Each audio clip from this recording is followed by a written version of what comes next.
Hello everybody, thank you for joining me, and today from Salford you can see that it's sunny, and let's dive straight in. So Shevuout Daf 43 Amud A. The verse introduces the halachot with regard to an unpaid bailey with the phrase, if a man delivers to his neighbour silver or vessels to safeguard, Exodus 22:6. The phrase if a man delivers to his neighbour is a generalization, silver or vessels is a detail, and when the verse states to safeguard, it is then generalized again.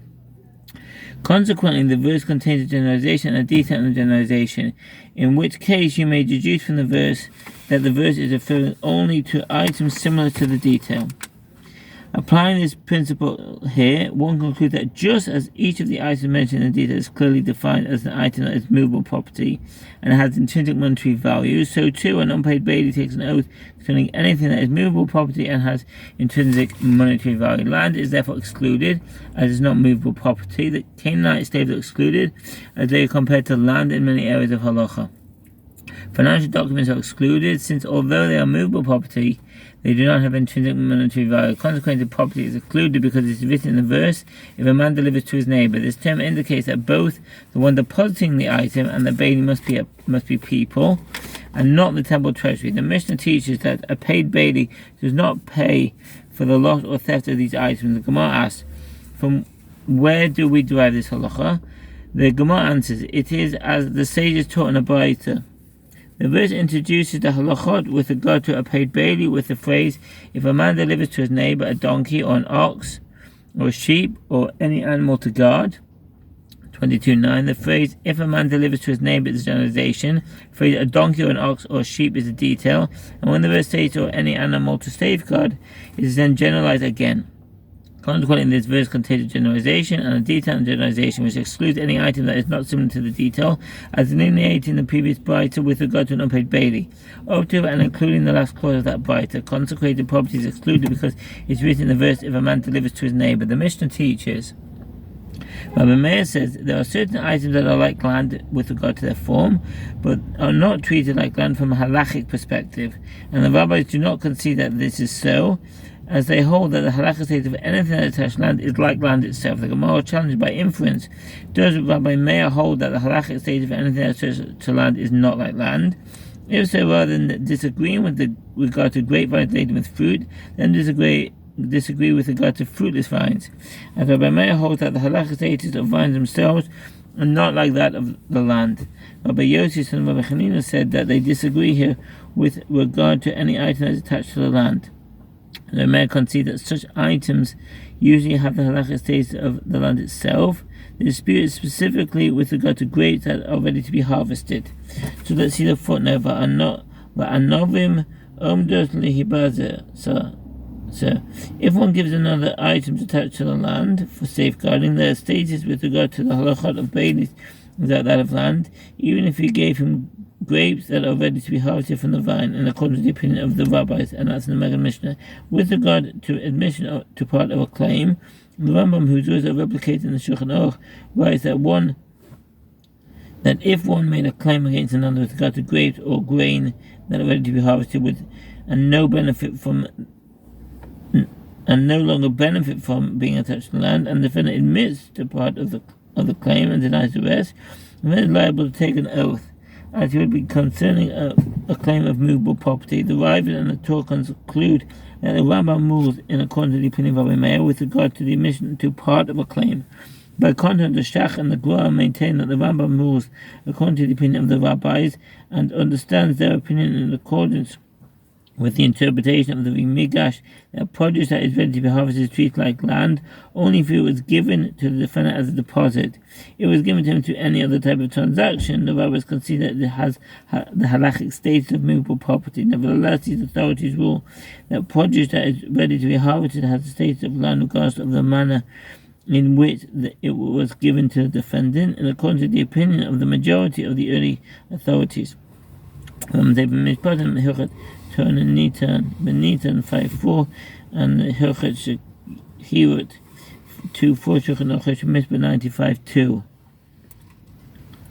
And Rabbi Meir holds that their halachic status is similar to that of grapes that are already harvested, and the rabbis hold that the halachic status is not similar to that of grapes that are already harvested, and that still have the status of land. The Mishnah teaches that one takes an oath only concerning an item that is defined by size, by weight. So what does that mean? Ein nishba'in ela al davar shemida v'shemiskal v'chulu. One takes an oath only concerning an item that is defined by size, by weight, etc. The early commentaries cite the Mechilta, where this halacha is derived from the juxtaposition between the words silver and vessels. In the verse, if a man delivers to his neighbor silver or vessels to safeguard, in Exodus 22:6, his verse is the source for the halachot concerning an oath, administered due to admission of part of a claim. In 39b, the juxtaposition teaches that just as silver is an item that is normally measured, so too the vessels concerning which one takes an oath must be measured and defined. Conversely, the Rid explains that a claim for an undefined item is tantamount to a uncertain claim, as it may derive from a mistake or a lack of accurate knowledge on the part of the claimant. Therefore, the defendant is exempt from taking an oath in this case.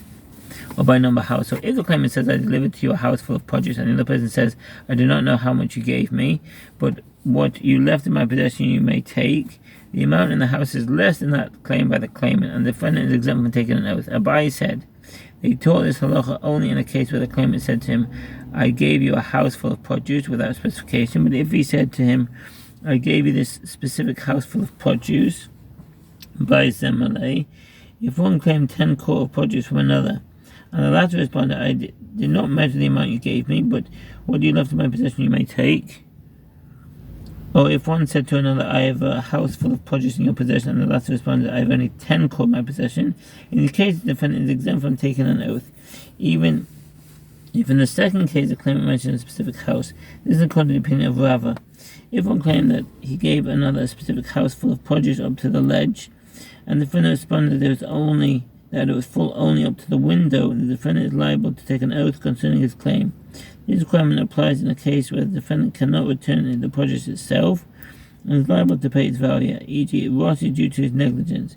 But in a case where the produce itself can be returned, the defendant is not liable to take an oath, as with regard to the produce he admits he owes the claimant.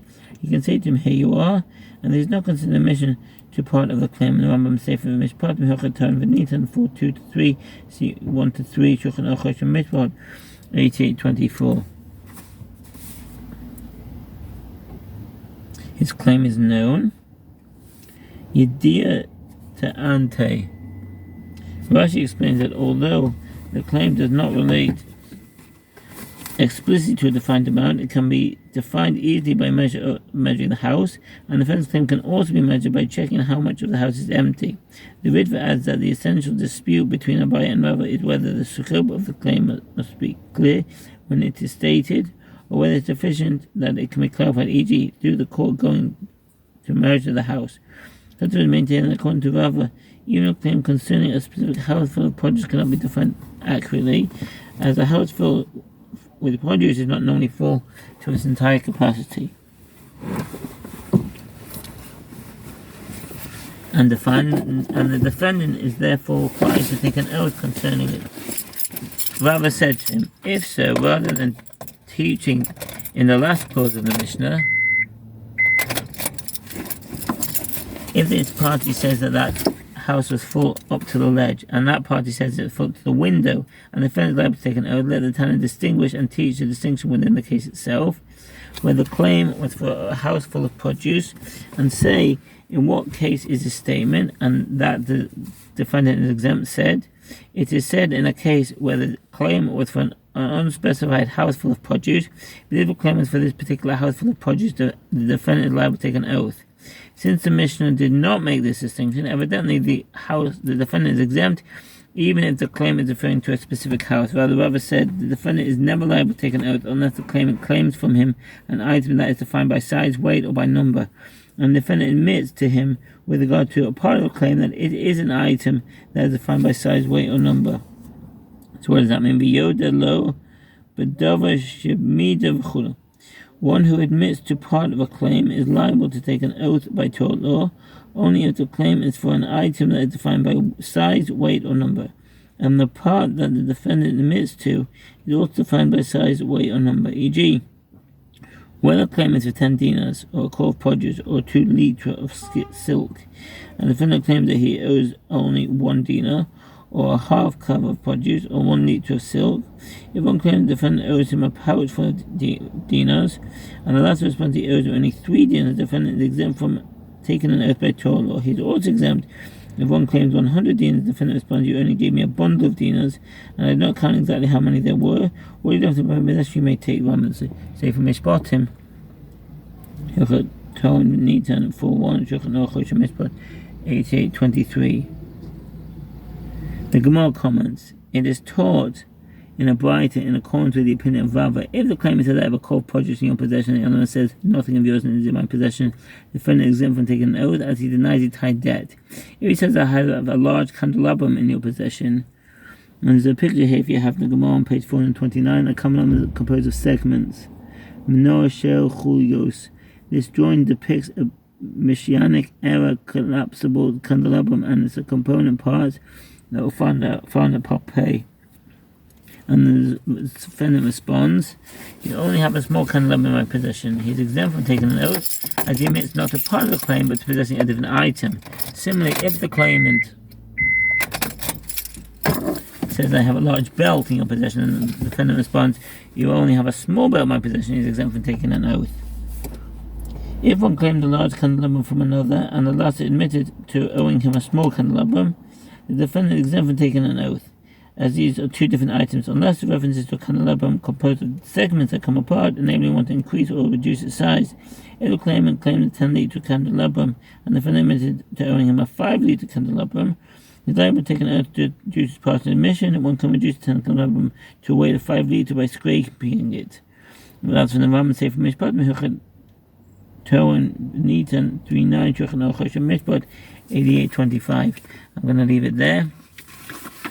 Thank you for listening and all the best. Bye.